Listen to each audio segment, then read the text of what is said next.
कभी सोचा है एक रोमांटिक छुट्टी एक कभी ना खत्म होने वाले डरावने सपने में बदल सकती है।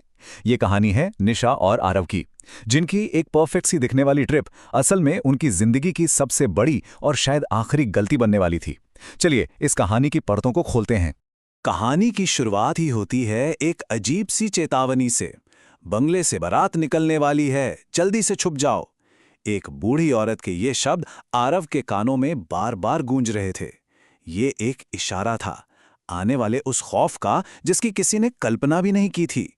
ये सब शुरू हुआ निशा के जन्मदिन के एक सरप्राइज प्लान से।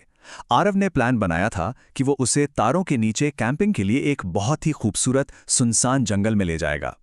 दोनों इस रोड ट्रिप के लिए बहुत ज्यादा एक्साइटेड थे। उन्हें जरा भी अंदाजा नहीं था कि ये रास्ता उन्हें किस मंजिल पर ले जाने वाला है। अब इन दोनों का स्वभाव ना एक दूसरे से काफी अलग था। एक तरफ थी निशा, जो एक राइटर थी। उसे रहस्यमयी कहानियों, पुरानी जगहों और खंडोरों से एक अजीब सा लगाव था। और दूसरी तरफ था आरव, एक फोटोग्राफर, जिसे हर चीज को, हर पल को अपने कैमरे में कैद करने का जुनून था। और शायद यही जुनून उन्हें उस खौफनाक मंजिल के और करीब ले जा रहा था।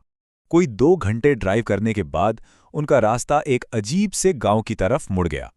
गांव का नाम था रुधिरपुर, और जैसा उसका नाम था वैसा ही वहां का माहौल भी था।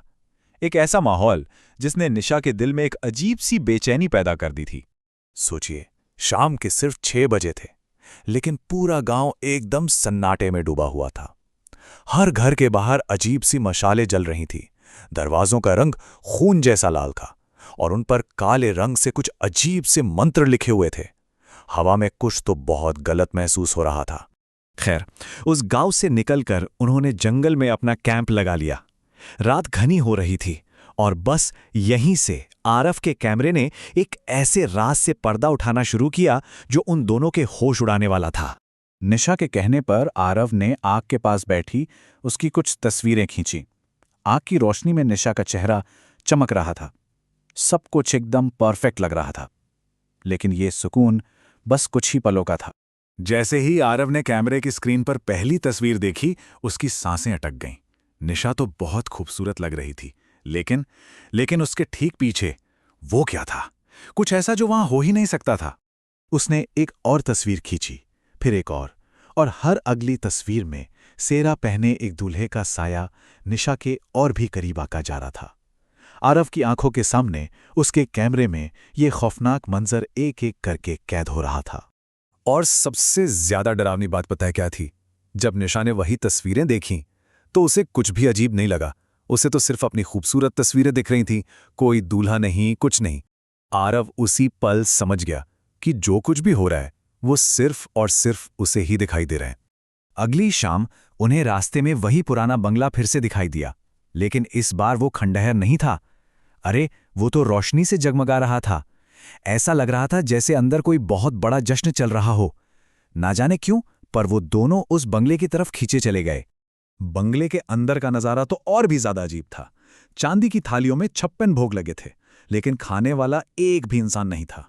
हवा में ताजे नहीं बल्कि मरे हुए, सड़े हुए फूलों की गंध थी, और एक ऐसी खामोशी जो कानों को चुभ रही थी। ये एक ऐसा जश्न था जिसमें कोई मेहमान ही नहीं था। इससे पहले कि वो कुछ समझ पाते या वहां से भागने की कोशिश भी करते, उस बंगले का जाल उन पर कस चुका था, और अब जो होने वाला था वो किसी की भी कल्पना से परे था। तभी धड़ाम, एक जोर की आवाज के साथ बंगले का वो भारी भरकम दरवाजा अपने आप बंद हो गया। वो अंदर फंस चुके थे। ऊपर की सीढ़ियों से मंत्रों की वही डरावनी आवाज आने लगी, और वो प्रेत दूल्हा नीचे उतर रहा था। आरव ने खौफ से देखा। निशा की आंखें वो पूरी तरह सफेद हो चुकी थीं। वो किसी बेजान कठपुतली की तरह उस दूल्हे की तरफ बढ़ रही थी, जैसे उसके अपने शरीर पर उसका कोई काबू ही ना बचा हो। आरव पूरी तरह बेबस था। वो हिल भी नहीं पा रहा था। उसके आंखों के ठीक सामने उस प्रेत दूल्हे ने निशा के गले में वरमाला डाली और उसके साथ फेरे पूरे किए, और आरव चाहकर भी कुछ नहीं कर सका।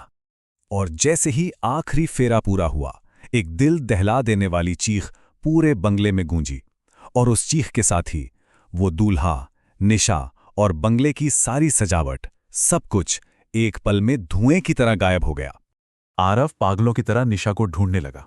वो भागता हुआ वापस उसी गांव की तरफ गया, और वहां उसे वही बूढ़ी औरत मिली। उस औरत ने जो बताया, उससे सुनकर आरव के पैरों तले जमीन खिसक गई। उस बूढ़ी औरत ने बताया कि सालों पहले उस बंगले में एक बहुत ही क्रूर जमींदार रहता था। वो अमर होना चाहता था और इसके लिए वो हर अमावस्या को एक नई लड़की से शादी करता था और फिर काली शक्तियों को खुश करने के लिए उसकी बलि चढ़ा देता था। तंग आकर गांव वालों ने उसे बंगले के साथ ही जलाकर मार डाला, पर उसकी आत्मा वहीं रह गई। और सबसे भयानक सच तो ये था कि उस रात अमावस्या थी। जमींदार की आत्मा ने अपनी अगली दुल्हन चुन ली थी और वो दुल्हन निशा थी। और जो एक बार उस बंगले की दुल्हन बन जाती है, वो कभी वापस नहीं लौटती। आरव पूरी तरह टूट चुका था। उसकी निशा हमेशा के लिए उससे दूर जा चुकी थी। लेकिन कहानी यहां खत्म नहीं होती। जहन में एक सवाल छोड़ जाती है।